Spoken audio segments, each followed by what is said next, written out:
आई अब जो कह रही है ना मैं समझती हूँ, लेकिन मुझे गलत मत समझिएगा। जिस इंसान की आप बात कर रही है ना वो मेरे बीजू काका है। जब मैं छोटी सी थी ना तब से उन्होंने मुझे अपनी बेटी की तरह प्यार किया है। मैंने ना अपने काका को दूसरों के लिए सिर्फ अच्छा करते हुए देखा है। आप कह रही हैं कि वो अपने बेटे को छोड़कर चले गए? आई मैं इन सारी बातों पे कैसे यकीन कर लूं? मेरे काका है।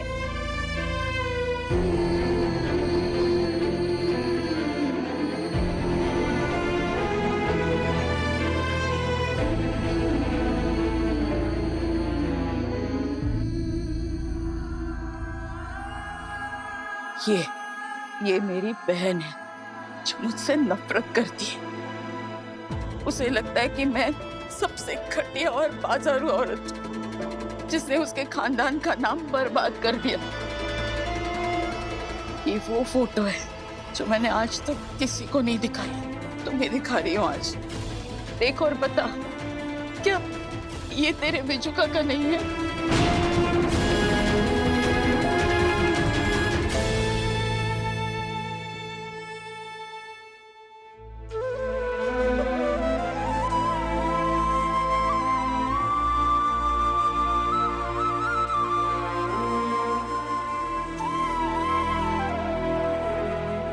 ये तो बीजू काका ही है।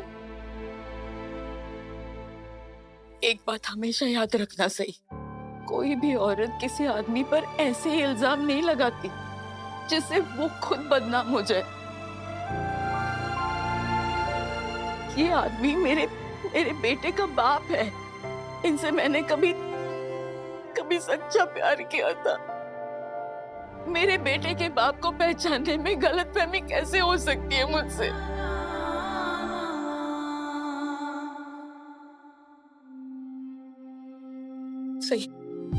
सही मुझसे वादा कर, सत्या को ये बात कभी पता नहीं चलनी चाहिए कि तेरे बिजू काका उसके बाबा है। क्यों आई? अभी सवाल मत पूछ, बस वादा कर ले मुझसे।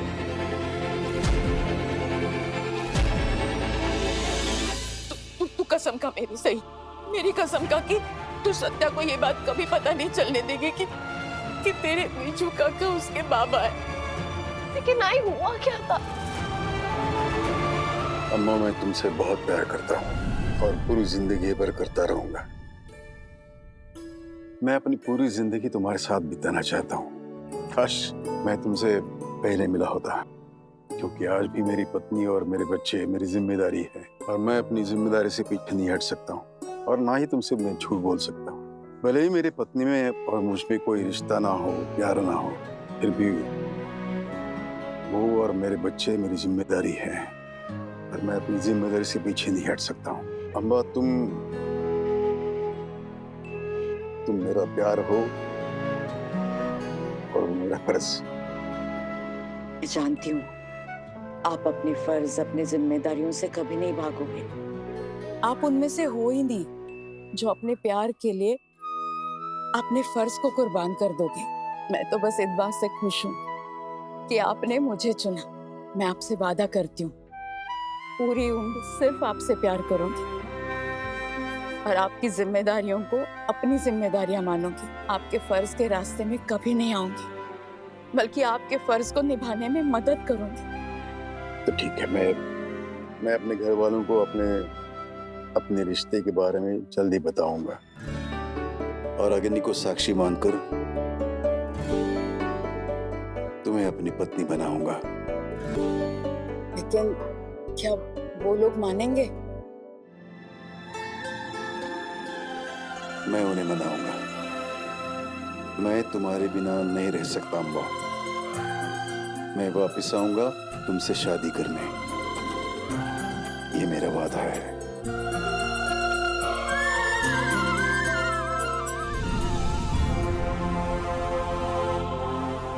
सही, तुम्हारी जगह कोई नहीं ले सकता।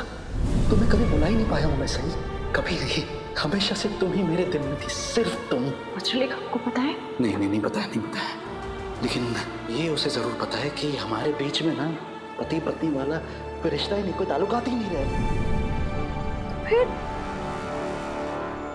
आप दोनों की शादी क्यों नहीं हुई? मैं अपने घर परिवार को छोड़कर शादी के लिए मंदिर चली गई थी। पता नहीं कितने घंटों में मंदिर के बाहर दुल्हन के जोड़े में खड़ी रही। मैं इंतजार करती रही लेकिन विजेंद्र नहीं आए। और फिर कुछ दिनों के बाद मुझे पता चला कि मैं माँ बनने वाली हूँ। मैंने उनको कांटेक्ट करने की कोशिश की लेकिन कोई फायदा नहीं हुआ। न वो आए न उन्होंने कांटेक्ट करने की कोशिश की। मैंने अकेले अपने बेटे को सत्या को जन्म दिया। तब से ना वो मेरी जिंदगी में रहे और ना ही सत्या की।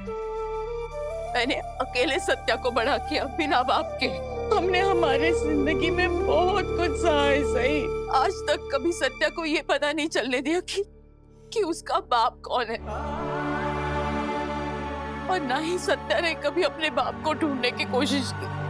मैं बस इतना ही चाहती हूँ कि ये ऐसा ही रहे। सत्या को कभी पता नहीं चलना चाहिए कि उसका बाप कौन है। अब मेरी और सत्या की जिंदगी में उनकी कोई जगह नहीं है सही। तू वादा कर मुझसे सही। वादा कर कि तू सत्या को ये सब कुछ नहीं बताएगी।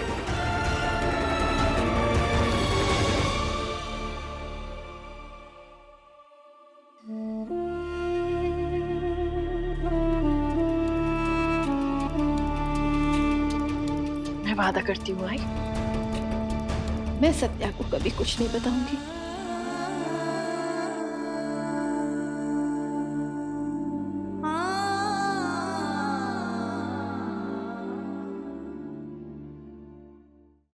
क्या हुआ? आप यहाँ? विराट ये कह रही है कि पत्रलेखा के खिलाफ इनके पास वारंट है। क्या? बाकी के लोग क्या किया उसने? सो चौहान ऑरेंज के बिजनेस में साइनिंग अथॉरिटी मिसेस पत्रलेखा के पास है। हाँ, लेकिन हुआ क्या है? सर, मिसेस पत्रलेखा ने अपने फैक्ट्री के लिए 2 बैंक और 2 इंडिविजुअल फाइनेंसर से लोन लिए थे। अब उन लोगों ने मिलकर उनके खिलाफ कंप्लेंट की है।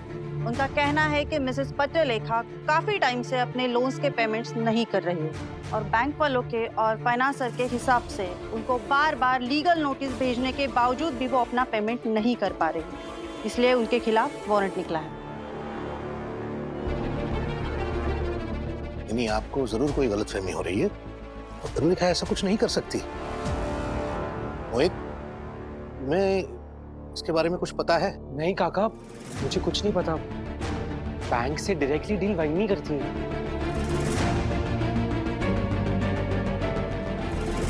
सर, आप प्लीज पत्रलेखा जी को बुलाएंगे। वो भी घर पे है नहीं। सच कहूँ तो हम भी खुद ढूंढ रहे हैं उसे। कुछ हफ्तों से वो घर आई नहीं है, मिसिंग है। अभी तक कुछ पता नहीं चला है। सर, हमारे पास ऑर्डर्स है। अगर मिसेस पत्रलेखा नहीं मिलती है तो कंपनी के ओनर्स मिस्टर नीना चौहान और मिस्टर ओंकार चौहान के खिलाफ कंप्लेंट फाइल करना पड़ेगा।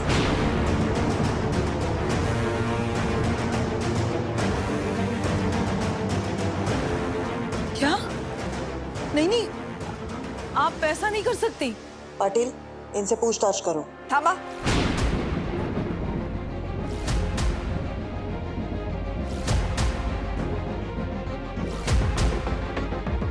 अरे, ऐसे कैसे लेके जा सकते हैं आप इनको? ये सब पत्रलेखा ने किया है ना, तो उसे ढूंढो, उससे पूछताछ करो। नीना और ओमकार कहीं नहीं जाएंगे। काकू, हम नहीं रोक सकते इन्हें। वारंट है। आप चिंता मत कीजिए, मैं जा रहा हूँ उनके साथ, ठीक है? तू क्या जा रहा है? तू डीसीपी है। अरे बोलना ही नहीं, वापस जाने को कुछ तो कर। काकू, ऐसे नहीं होता है। आप चिंता क्यों कर रही है? मैंने कहा ना मैं जा रहा हूँ, कोई ना कोई रास्ता निकाल लूंगा। चलिए आप, चलिए बाबा। आइए। ऐसे कैसे ले जा सकते हैं? नहीं, रोकिए ना इन्हें। सही और पत्रलेखा ने हमारा सुख चैन सब बर्बाद करके रख दिया। तांडव कर रही है वो हमारे सर पर, और वो पत्रलेखा खुद तो चली गई, लेकिन अपनी परेशानियां हमारे माथे पर मढ़ गई।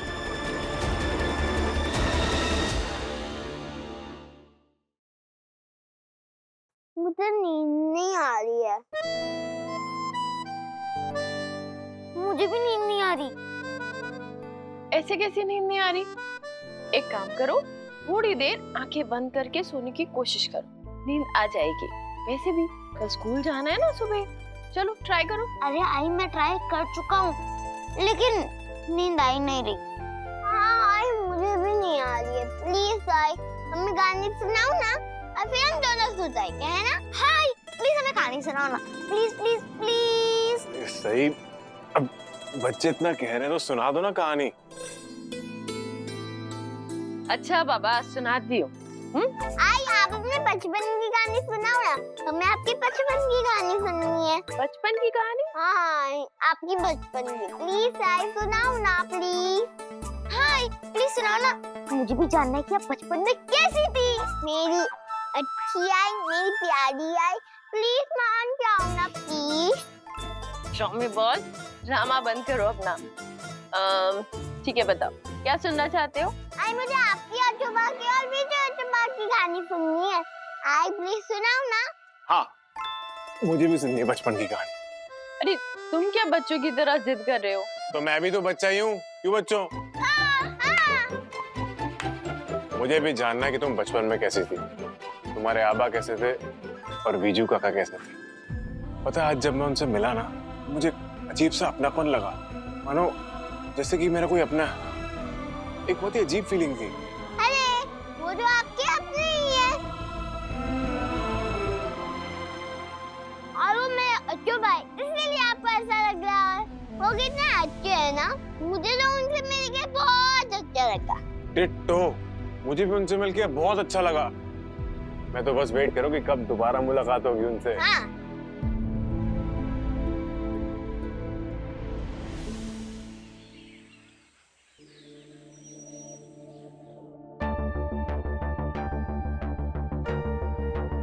खंडोबा तुझे खूब खूब आभार। आप लोग ठीक है ना?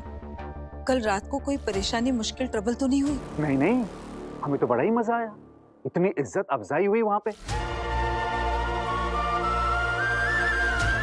हेलो, आपकी तबीयत ठीक नहीं लग रही है क्या? मीना यहाँ बैठ, करिश्मा पानी लेकर आओ। हाँ। बैठो पहले, बैठो। मीनाथ क्या हुआ बताइए ना, आप कुछ बोल भी नहीं रहे हैं, आपकी तबीयत खराब लग रही है, बताइए ना। खराब लग नहीं रही है बहन, खराब है। अरे देवा, मीनाथ मैं डॉक्टर को बुलाऊं? बीमारी का इलाज डॉक्टर कर सकता है, बेइज्जती का नहीं। पहली बार हमारे घर के किसी आदमी को जेल जाना पड़ा है।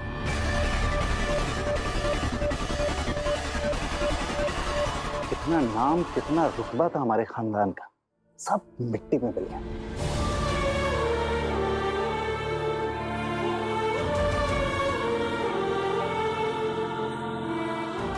हम समझ सकते हैं उन्हें। समझ ही तो नहीं सकते हो बहनी आप सब लोग।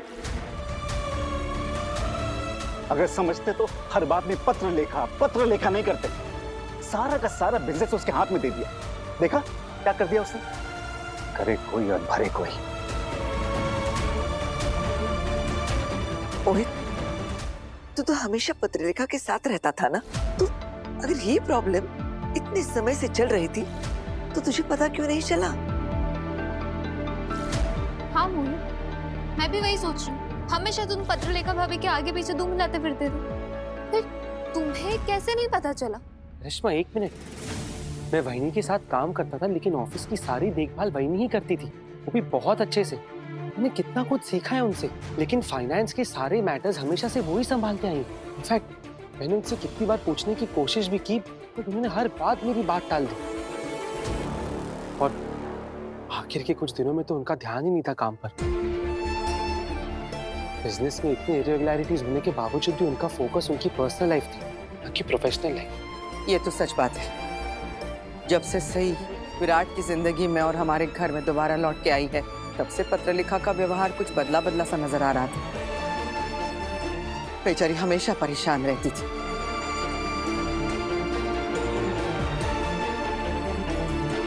गलती हमारी है, हम सही नाम के खतरे को ठीक से पहचान नहीं पाए। सही को हमें विराट की जिंदगी में लौटने देना ही नहीं चाहिए था, उसने विराट की जिंदगी बर्बाद कर दी। और अब उस बात का असर हम सबकी जिंदगी पर पड़ रहा है। उसे विराट, हम में से किसी से कोई फर्क नहीं पड़ता, जरा भी नहीं।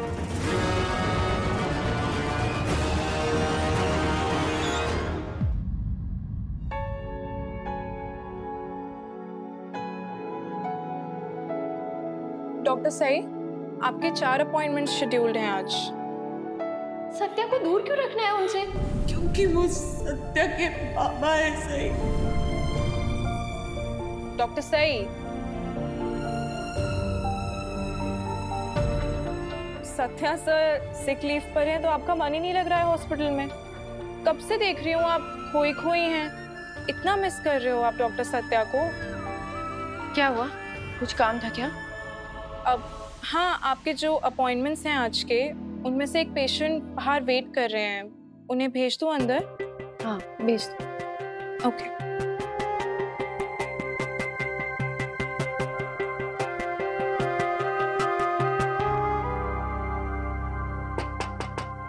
हाँ, कम इन प्लीज। डॉक्टर साहिबा बहुत बिजी लग रही है। आप यहाँ आइए ना प्लीज। आप यहाँ सब ठीक है ना? हाँ हाँ, सब ठीक है। बैठिए ना। आपने यहाँ आने की तकलीफ क्यों की? मुझे बता देते, मैं ही आ जाती। लेकिन फिर मैं ये कैसे देख पाता कि मेरी बच्ची कहाँ काम कर रही है? मुझे मेरे कुछ टेस्ट करवाने थे मेरे, तो खुद को आना ही पड़ेगा। टेस्ट? क्यों? क्या हुआ आपको? नहीं नहीं नहीं, कुछ हुआ नहीं। Relax relax. नए पोस्टिंग के वक्त डिपार्टमेंट के हर ऑफिसर को अपना फुल बॉडी चेकअप करवाना पड़ता है, उनका प्रोसीजर है। वो अपना डॉक्टर भेज रहे थे, लेकिन मैंने कहा कि नो, नॉट योर डॉक्टर। मैं चाहता हूँ कि तू मेरे टेस्ट करे। करेगी ना? ये भी कोई पूछने की बात हुई? बिल्कुल, अभी बुला। शीतल, इनका फुल बॉडी चेकअप होना है, तो इंस्ट्रूमेंट्स रेडी करो। हाँ, और ब्लड टेस्ट किट वो अंदर भेज दो।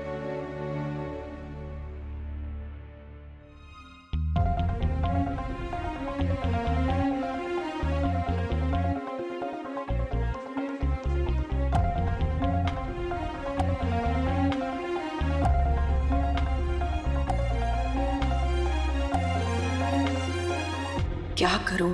कुछ समझ नहीं आ रहा। काका से पूछूं, लेकिन क्या मुझे आई के बारे में इनसे बात करनी चाहिए?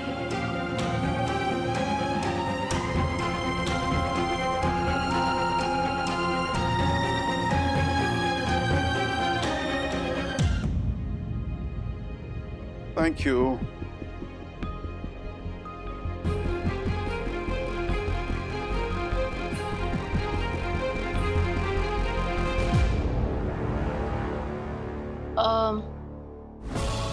काका, मैं आपसे कुछ पूछूं? हाँ, पूछो। काकू के जाने के बाद आपकी जिंदगी में कोई और आया?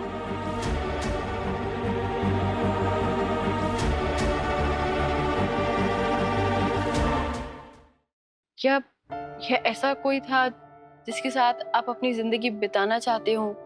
मतलब कोई पुराना अधूरा प्यार? सही। ये तुम मुझसे ये सवाल ऐसे अचानक क्यों पूछ रही हो? नहीं नहीं, कुछ नहीं, बस ऐसे ही मन में आया तो पूछ लिया। अच्छा, सही। क्या है ना कि जिंदगी अपने आप में एक बहुत बड़ा लंबा सफर है। इस सफर में आदमी कई लोगों से मिलता है, लेकिन कोई एक ऐसा होता है कि जिसे देख के ऐसा लगता है कि काश काश इस सफर में ये मेरा हमसफर होता है। और क्या आपको ऐसा कोई मिला?